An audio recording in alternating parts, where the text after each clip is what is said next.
ভারতের প্রশাসনিক ও কর্মচারী অধিকার রক্ষার ইতিহাসে সুপ্রিম কোর্ট বরাবরই এক গুরুত্বপূর্ণ ভূমিকা পালন করে এসেছে।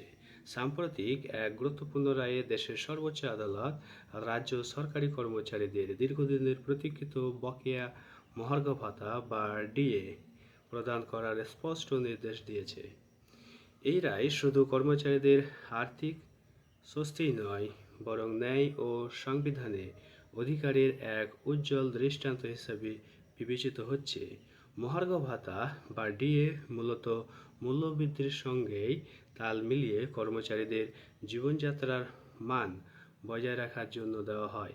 নিত্য প্রয়োজনীয় জিনিসপত্রের দাম বাড়ার ফলে একজন সরকারি কর্মচারীর প্রকৃত আয় কমে যায়।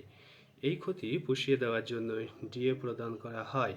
কেন্দ্র সরকার নিয়মিতভাবে তাদের কর্মচারীদের ডিএ বাড়ালেও বহু রাজ্যে দীর্ঘদিন ধরে সেই বর্ধিত হারে ডিএ প্রদান করা হয়নি। এর ফলে রাজ্য সরকারি কর্মচারীরা চরম আর্থিক চাপের মধ্যে পড়েন। বহু রাজ্যে সরকারি কর্মচারীরা বছরের পর বছর ধরে বকেয়া ডিএ না পাওয়ার অভিযোগ জানিয়ে আসছিলেন।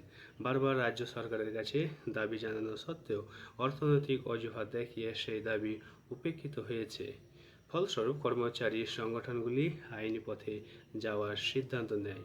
অবশেষে বিষয়টি সুপ্রিম কোর্টে আসে।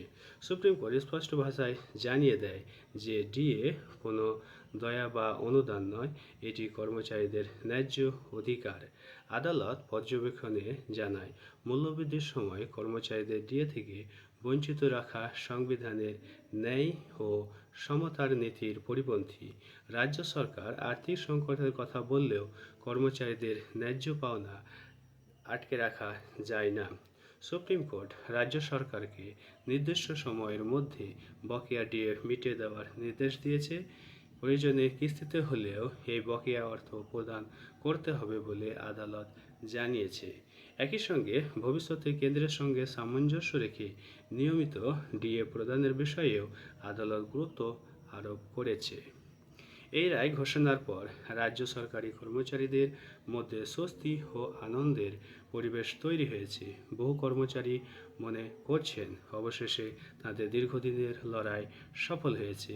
এই রায় কর্মচারীদের মনোবল বাড়াবে এবং তাদের পরিবারগুলির আর্থিক নিরাপত্তা নিশ্চিত করবে। অন্যদিকে রাজ্য সরকারের সামনে একটি বড় আর্থিক চ্যালেঞ্জ হিসেবেই দেখা দিয়েছে। বকেয়া ডিএ মেটাতে রাজ্যগুলিকে অতিরিক্ত অর্থের ব্যবস্থা করতে হবে, তবে আদালতের নির্দেশ মানা সংবিধানগত দায়িত্ব হওয়ার কারণে সরকারকে সেই পথেই হাঁটতে হবে।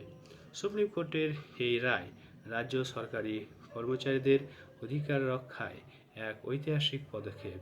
এটি প্রমাণ করে যে গণতান্ত্রিক ব্যবস্থায় শেষ পর্যন্ত ন্যায় প্রতিষ্ঠিত হয়। এই রায় ভবিষ্যতে অন্যান্য রাজ্যের কর্মচারীদের জন্য এক দৃষ্টান্ত হয়ে থাকবে। কর্মচারীদের ন্যায্য পাওনা সময়মতো দেওয়া যে রাষ্ট্রের দায়িত্ব। সুপ্রিম কোর্টের এই নির্দেশ সেই বার্তায় আরও একবার জোরালোভাবে তুলে ধরল। নমস্কার।